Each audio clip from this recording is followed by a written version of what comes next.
संगमनेर नगर परिषद आणि पोलीस प्रशासनानं संयुक्तपणे कारवाई करत जमजम कॉलनी, कादरी नगर, भारत नगर व त्याच्या आसपासच्या परिसरामध्ये मोठ्या प्रमाणावर अवैधरित्या सुरू असणारे 7 कत्तलखाने जेसीबीच्या साहाय्याने जमीनदोस्त केलेत। संगमनेर शहरामध्ये अनेक अनधिकृत बेकायदेशीर कत्तलखाने चालवले जात आहेत। यावर नगरपालिका आणि पोलीस प्रशासन वारंवार कारवाई करत आहे, तरी सुद्धा कत्तलखाने बंद होण्याचे नाव घेत नव्हते। अनेक अनधिकृत कत्तलखाना चालकांनी मोठ्या प्रमाणावर अतिक्रमण करून बांधकाम केलं होतं। याची माहिती नगरपालिका आणि पोलीस प्रशासनाला देण्यात आली होती। यावर नगरपालिकेनं अनधिकृत कत्तलखाना चालकांना नोटीस बजावली होती, तरी सुद्धा अनधिकृत कत्तलखाना चालकांनी बांधकामे काढली नाहीत।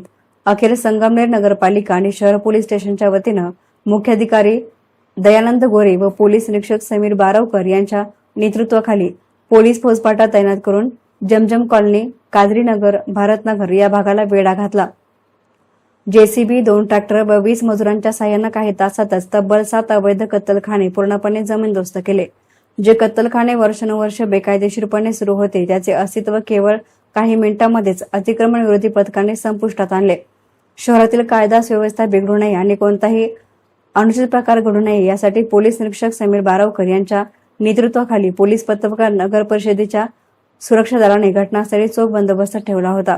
नगरपालिकेच्या पथकाने केली धडक कारवाई। या कारवाईमध्ये नगर परिषदेचे मुख्याधिकारी दयानंद गोरे, प्रशासन अधिकारी प्रल्हाद देवरे, अतिक्रमण विभाग प्रमुख महेश गोरडे, अल्ताफ शेख, जयराम मंडलिक, भीमाशंकर वर्षे, राजेंद्र मस्के, किशोर बिडगर, प्रदीप मालवकर, वसंत मेहर यांच्यासह इतर कर्मचाऱ्यांनी रणरणत्या उन्हामध्ये प्रत्यक्ष सहभाग नोंदवून ही मोहीम फत्ते केली। संगमनेर नगरपालिका प्रशासन आणि पोलीस प्रशासन यांनी बेकायदेशीर कत्तलखाने पाडण्याच्या कारवाईला सुरुवात करताच काही अनधिकृत कत्तलखाना चालकांनी या कारवाईला विरोध करण्याचा प्रयत्न केला। मात्र पोलीस प्रशासनानं खंबीर भूमिका घेत त्यांचा विरोध धुडकावून लावत कारवाई तशीच पुढे सुरू ठेवली आणि अनधिकृत कत्तलखाने जमीनदोस्त केले। एसनान मीडियासाठी प्रतिनिधी गोरक्ष नेहे, संगमनेर।